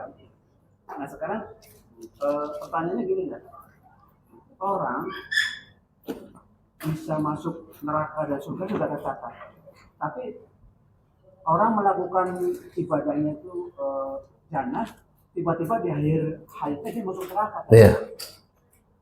Yang menyambungkan itu apa? Saya kadang-kadang begitu, suka menghibur diri, pelacur aja ngasih minuman ini bisa masuk surga. Jadi ya amal-amal seperti yang itu. Iya. Cuman saya takut salah gitu. Apa tadi yang seperti ini? Yang mengaitkan hal tersebut adalah takdir Allah. Bukti bahwa seseorang itu masuk surga dan masuk neraka itu adalah karena takdir Allah. Seperti yang antum bilang tadi. Dalam hadis disebutkan bahwa ada orang-orang yang sepanjang hidupnya dia beramal dengan amalan ahlul jannah, tapi di akhir hayatnya dia beramal dengan amalan ahlun nar. Kalau kita yang menentukan, amal kita yang menentukan. Kalau kita seumur hidup ahlul jannah, harusnya endingnya apa? Ya jannah lah. Boleh begitu tadi. Loh, ya memang begitu, bukan boleh, ya memang begitu. Tapi karena ada takdir Allah, maka seseorang yang sepanjang hidupnya ahlul jannah bisa jadi di akhir dia tidak, karena ketetapan Allah. Dan ketetapan itu sangat adil, tidak ada kezaliman sedikit pun tidak di dalam. Makanya sahabat Nabi Abdullah bin Umar itu begini jemaah. Ketika mendengar dikabarkan bahwa ada orang-orang yang mengatakan, ini di masa sahabat nih, berarti tabi'in. Ada yang mengatakan takdir itu nggak ada. Yang ada itu takdir itu anf. Anf itu unf. Unf itu artinya baru diketahui, baru terasa ketika terjadi. Jadi sebelumnya Allah nggak tahu sampai manusia itu melakukannya. Kata Abdullah bin Umar, sampaikan sama mereka, Abdullah bin Umar itu berlepas diri dari mereka. Dan kemudian memberikan permisalan. Abdullah bin Umar, apa permisalannya? Lau annallaha azzaba ahlas samawati wal ard. Kalaulah Allah mengadab semua penghuni langit dan bumi, semuanya diadab sama Allah, masukin ke neraka semuanya, maka Allah melakukan itu tanpa ada kezaliman sedikit pun di dalamnya. Yang menjadi iskal kita hari ini, kebanyakan dari kita itu selalu begini jemaah. Selalu menilai takdir Allah itu dengan kacamata kita. Hari itu mah Ustaz tak adil atuh, enggeus ditetapkan surga neraka mah. Kenapa jadi tidak adil? Karena kita menghukumi Allah tidak adil. Paham gak maksudnya? Nuduh Allah, kalau begitu mah gak adil ya Allah. Sedangkan Allah tidak pernah zalim, Allah ulang-ulang terus itu. Paham gak maksud ada jemaah? Iya. Allah tidak pernah zalim. Jadi kalaulah Allah tetapkan fulan, naudzubillah. Mudah-mudahan bukan kita jemaah rahmatullah. Si fulan ahlun nar, ketetapan itu adil atau tidak? Allah akan memberikan rentetan sebabnya atau tidak? Iya. Kita lupa jamaah, Allah itu punya hak mutlak atas setiap dari kita. Allah berhak memperlakukan kita sesukanya. Dan Allah melakukan itu tanpa ada kezaliman. Terus gimana tuh Ustadz kita teh? Ikuti nasihat Nabi. Nasihat Nabi cuma satu, apa? Malu. Tugas kita, kesibukan kita tuh cuma satu. Beramal sebaik mungkin. Udah. Bukan mikirin. Kita mah sibuk mikirin ending. Tapi prosesnya tidak pernah dilakukan. Fakullun muyassarun lima khuliqalahu. Setiap dari kita tuh dimudahkan untuk melakukan tujuan dia diciptakan. Kalau memang ahlul jannah, mau sebejat apapun dia, pasti nanti akan ada masa di mana dia melakukan dan dia berhak masuk surga. Dan begitu sebaliknya. Makanya kalau orang sadar ini nggak ada yang merasa aman. Nggak ada. Mau jadi anggota kajian 200 tahun sekalipun, dia nggak akan pernah merasa bahwa dirinya kemudian pasti masuk surga. Karena dia tidak tahu. Yang bisa dia lakukan adalah berikhtiar sebaik mungkin sampai akhir hayatnya. Udah. Dan Allah punya satu sifat. Apa sifatnya? La yus'alu amma yaf'al wa hum yus'alun. Allah itu nggak ditanya tentang apa yang dilakukannya. Jadi kita nggak bisa bilang, nah hanya Allah teh gitu gini kan. Nah gitu caranya. Nah Allah itu nggak punya hak untuk ditanya seperti itu. Iya, kita jadi nggak usah sibuk begitu. Sibuklah beramal. Karena yang mengatakan, yang punya dugaan, yang punya persepsi seperti kita, itu sudah dimulai dari zaman para sahabat. Para sahabat mengatakan, kalau sudah ditakdirkan ngapain beramal? Itu kan muncul juga di kepala kita. Di zaman tabi'in ada yang mengatakan, kalau sudah ditetapkan, kalau gitu dolim dong. Ada kedoliman di sini. Kita juga sama, muncul pikiran itu di kepala kita. Sama. Tapi jawabannya tetap sama dalam syariat. Semuanya telah ditetapkan. Allah tidak pernah menzalimi siapapun. Allah punya hak, punya kehendak memperlakukan siapapun sesukanya dengan penuh keadilan. Dan satu hal lagi, kita tidak punya hak bertanya-tanya kepada Allah tentang apa yang dilakukannya. Tapi Ustadz, kita kan punya ruang untuk melakukan ikhtiar. Iya, yang nyuruh siapa? Allah. Dan Allah juga tahu apa yang akan kita lakukan. Paham maksudnya? Karena yang nyuruh ikhtiar Allah, ya ikhtiar. Tapi Allah sudah tahu apa yang akan kita lakukan. Sedahsyat itu ilmu Allah itu gitu loh. Allah tuh sehebat itu ilmunya. Sebelum terjadi Allah sudah tahu. Bahkan Allah yang menentukan. Nanti si fulan begini, si fulan begitu. Sesuka. Yang nggak tahu itu siapa? Kita yang nggak tahu. Yang ilmunya bukan hanya sedikit. Kalau dibandingkan sama Allah nggak ada apa-apanya. Sama sekali. Ya. Kita jawab pertanyaan semampu kita insyaallah ta'ala. Pertanyaan pertama. Pertanyaan pertama. Apakah saya termasuk talak saat laki-laki 2 kali bilang sudah cerai ke orang lain? Oh, saat laki-laki bilang sudah cerai ke orang lain lebih dari 3 kali. Sah. Apalagi dia mengatakannya dengan sungguh-sungguh. Berarti ada saksinya kan? Jadi tidak harus langsung enggak. Dibilang ke orang tuanya, bilang ke mertuanya, saya ceraikan anakmu. Itu sudah jatuh talak. Ya, maka yang harus dilakukan berpisah. Ya, kalau sudah lebih dari 3 kali berpisah, nggak boleh bersama-sama. Ini namanya talak bain. Boleh bergabung lagi kalau si perempuan dinikahi dengan nikah yang wajar, yang normal, dan kemudian tidak ada perjanjian untuk diceraikan. Jadi kalau di kemudian hari pernikahan berikutnya sang mantan istri itu cerai atau suaminya meninggal, baru boleh dinikahi lagi oleh mantan suami yang sebelumnya, yang sudah mentalak dia 3 kali, dan kembali punya 3 hak talak lagi dengan pernikahan barunya. Mohon Ustaz, apa nih? Oh, tayyib. Ana punya anak laki-laki usia 8 tahun. Qadarullah suami Senin sampai Jumat dinas di Jakarta, sehingga setiap subuh Ana yang ngantar anak ke masjid untuk sholat jamaah karena masjid agak jauh dari rumah.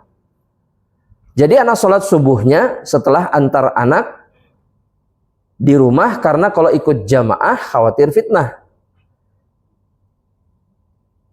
Karena tidak ada wanita sholat dan pintu masuk campur dengan ikhwan, ya tidak ada masalah. Karena waktu subuh itu kan tidak ada jeda waktu kan.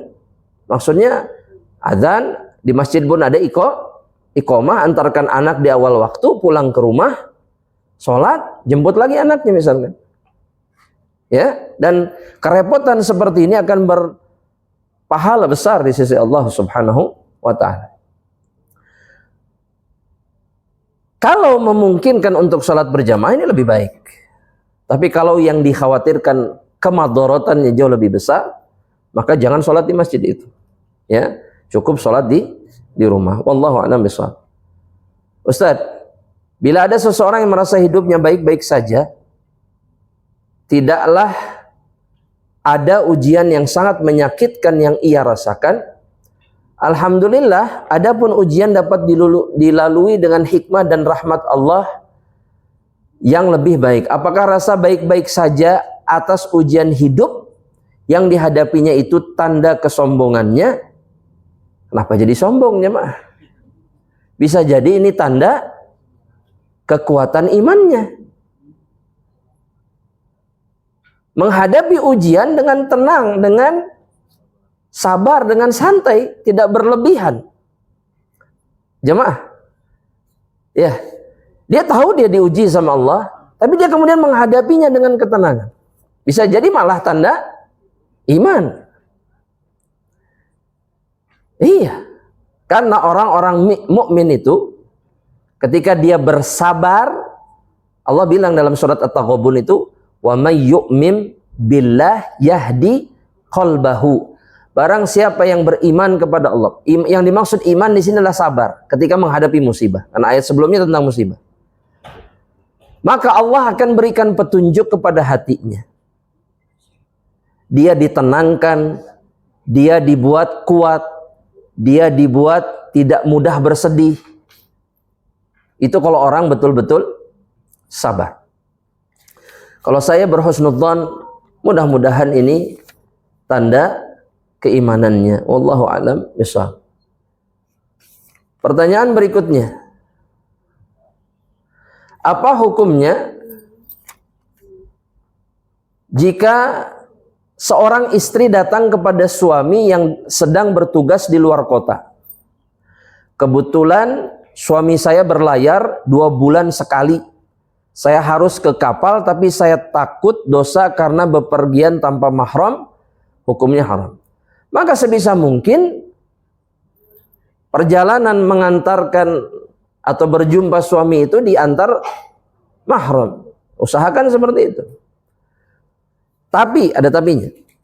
Jika kalau tidak berjumpa menimbulkan mara bahaya, dosa dan yang semisalnya, misalkan takut terjerumus kepada perkara yang haram, maka seseorang boleh berpergian, seorang wanita boleh berpergian sendirian. Akhafud dararain, menimbang madarat yang lebih kecil. Ya, mana yang lebih kecil, mana yang lebih besar. Kalau tidak safar lebih besar madaratnya, maka dia harus safar. Meskipun itu juga madarat. Nah, ini diantara kaidah Islam. Kalau ada 2 kemadaratan berjumpa dan harus dilakukan, maka pilih yang paling kecil kemadaratannya. Tapi yang terbaik adalah diantarkan oleh mahram, insyaallah ta'ala. Jadi ini ke kapal, habis itu berlayar 2 bulan bersama-sama gitu. Ini suami istri ini. Atau dia mampir saja berlabuh gitu ya. Taib. Khair insyaallah. Di pelabuhan. Sampai mana tadi teh? Sampai pertanyaan terakhir berarti. Ada kuis, nah. Kuisnya nanti terakhir setelah pertanyaan, insyaallah ta'ala. Sebentar lagi. Pertanyaan sebelum terakhir. Bagaimana menjaga hati? Amalan dan amalan. Kadang kita merasa hati gundah, sedih, dan merasa banyak dosa. Padahal Allah Maha Pengampun. Merasa sedih, merasa gundah karena dosa, dengan terus berjuang dan berusaha untuk menjauh, bertaubat dan beramal saleh, itu diantara tanda iman yang sempurna kepada Allah Subhanahu wa ta'ala. Karena orang mukmin itu, kata Nabi, tersakiti oleh dosanya. Jadi sedih, gundah, tapi kemudian menjadi amal saleh. Dia berjuang untuk bertobat, untuk melakukan ibadah, maka ini bukti iman. Nah, yang salah itu kemudian dia sibuk dengan kesedihan, tapi kemudian tidak sibuk dengan amal saleh. Maka ini diantara tanda iman insyaallah ta'ala. Kalau tidak ingin sedih kemudian jangan melakukan dosa, jangan bermaksiat. Karena maksiat itu penyebab semua musibah, baik zahir ataupun batin.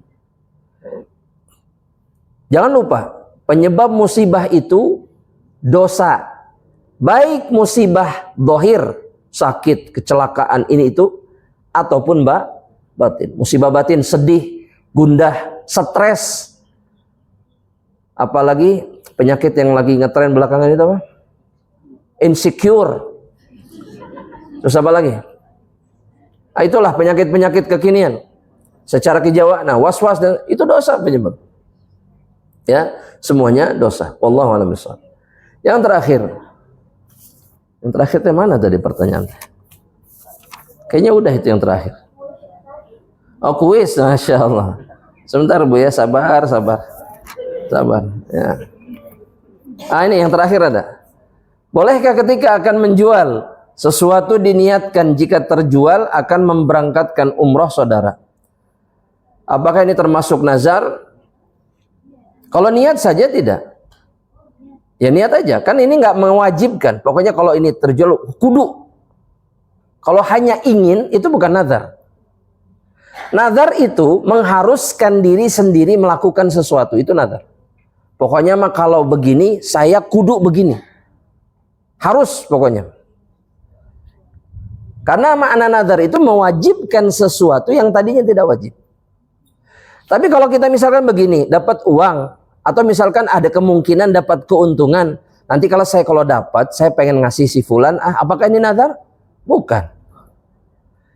Karena nanti kemudian bisa saja dia, kayaknya nggak jadi dulu sekarang deh. Nanti aja, nggak ada masalah. Tapi kalau misalkan begini, pokoknya kalau dapat, pokoknya sekian harus saya kasih sama si fulana atau si fulan. Nah ini namanya nazar. Jadi bedanya di situ. Kalau hanya sekedar ingin, bukan nazar. Wallahu a'lam bishawab. Mudah-mudahan Allah rahmati kita semuanya. Kuis ya, kuis. Jangan sampai lupa ada kuis. Hadiahnya dari Hilwah. Pertanyaan seperti biasa. Siapa yang mau jawab? Ngambil mic-nya. Ya kan ibu-ibu. Ini untuk akhwat soalnya. Ya. Ada yang mau jawab? Tuh, silakan. Tunjuk dulu yang mau jawab. Ada? Silakan yang mau jawab. Mau jawab? Tunjuk udah gampang yang kayaknya pertanyaannya. Kayaknya gampang. Wah, husnudzan sekali, masya Allah. Allah ibarik. Ya udah Ustaz, saya aja yang akan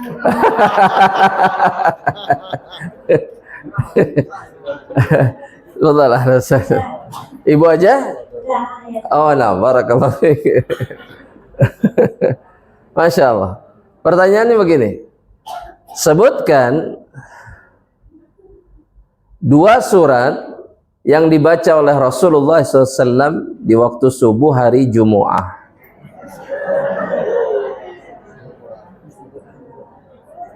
Ini mudah. Dari subuh, Subuh hari Jumat yang dibaca sama Nabi kalau sholat subuh apa? Al-Insan, Al-Insan, Al-Sajdah. As-Sajdah. Surat As-Sajdah. Alif Lam Mim. As-Sajdah surat ke-32 Ya. dan Al-Insan surat ke Berapa? Segitulah. terus ke-29. Mumtazah, masya Allah. Berhak dapat hadiah dari Hilwah. Barakallahu fiik. Mudah-mudahan bermanfaat insyaallah bagi kita semuanya. Amin. Kita akhiri dengan doa kafaratul majlis. Subhanakallahumma bihamdika asyhadu an la ilaha illa anta astaghfiruka wa atubu ilaik. Assalamualaikum warahmatullahi wabarakatuh.